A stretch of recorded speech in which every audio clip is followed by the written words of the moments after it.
my name is Lindsay Baker, and I'm in Mr. Voss's public speaking class, and this is my persuasive speech. I had a death in the family, and I couldn't get my other video camera to plug into the computer, and it wouldn't turn on, so I'm doing it in front of some family friends. This is Levi and Carrie, and my sister Laura is recording. Turn it around on yourself so you can see. Okay, yeah. Okay, and my speech is about legalization of marijuana. Many of you might be asking yourselves what marijuana actually is. It is a mixture of dried and shredded leaves, stems, seeds, and flowers of the cannabis sativa plant.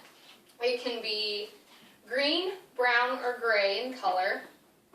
And the main ingredient in marijuana is THC, also known as tetrahydrocannabinol, and it is a delta-9, which is psychoactive. That is a psychoactive drug, just so everybody knows. There are many short-term effects of marijuana. Some include just a good, high, euphoric feeling, just happy and laughing, and after that, hungry.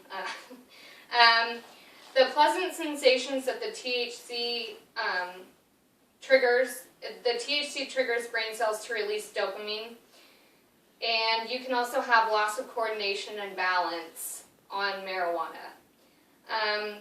In 1972, Congress placed marijuana in the Schedule I of the Controlled Substances Act. The government considered marijuana to have absolutely no medical use.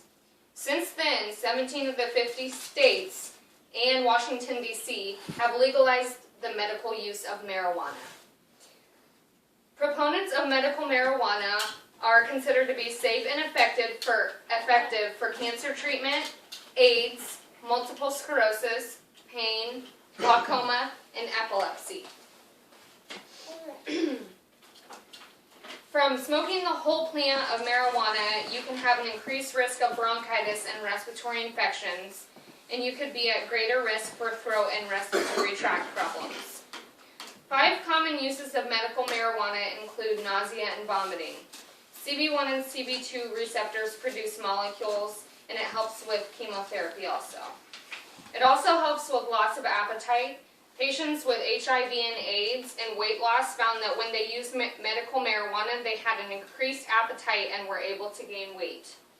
Studies of healthy people indicate that inhalation of cannabis leads to increased consumption of calories.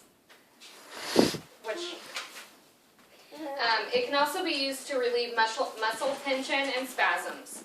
Cannabis is able to relax muscle tension. People with multiple sclerosis who used marijuana experienced a decrease in muscle spasms and shaking. Severe multiple sclerosis patients also had a decrease of tremors and muscle stiffness. It can also be used to help relieve pain. It has been long believed that cannabis provides analgesic quality to those suffering from chronic pain. Marijuana is also used for people with insomnia. Many users of medical marijuana also use it to control insomnia and relieve anxiety. 42% of American adults have used marijuana. Marijuana's effects are less harmful than most other drugs, including those of alcohol and tobacco. Most common drugs that people are arrested for, it is the most common drug, that people are arrested for possessing. Most marijuana users never use any other illicit drug. And marijuana is not shown to cause any sort of mental illness. There's also no risk in increase for cancer, and it's helpful for treating severe medical conditions, and it does not produce long-term cognitive impairment. Dependence on marijuana is severely rare. No evidence of marijuana users using harder drugs. Legal status of marijuana makes it a gateway drug, which is not true. Marijuana also causes far less harm to the human body than tobacco.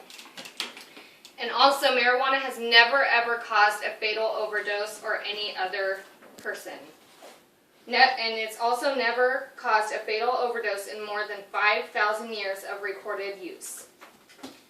Smoking anything is harmful to the lungs, Effects can be like tobacco smokers. Long-term effects include coughing, wheezing, and chronic bronchitis. Marijuana, the effects of long-term use of marijuana can be minimized by ingesting weed orally or using a vaporizer. Research shows daily marijuana use does not increase rate of respiratory illnesses. Unlike tobacco, research has never shown increased rates of lung cancer or any cancers associated with cigarette smoking. In all of the recorded medical literature, no one has ever died from a marijuana overdose. The NDAC noted that marijuana makes no known contribution to death and minor contribution to illnesses. The British Journal wrote that modern indulgence in cannabis has little or ill effect on one's health. Marijuana has been shown to cause some fertility problems, but in modern day medicine it can be reversed and treated. For a marijuana prohibition, each year it costs the United States alone $41.8 billion to keep it illegal. And last but not least, for cancer patients, it's hard. There is a drug called Marinol, which is a prescribed pill that cancer patients can take, but it's hard for some cancer patients to swallow medications, so smoking could be easier. And if marijuana was legalized, it could be taxed like cigarettes and tobacco and help our economy. Thank you.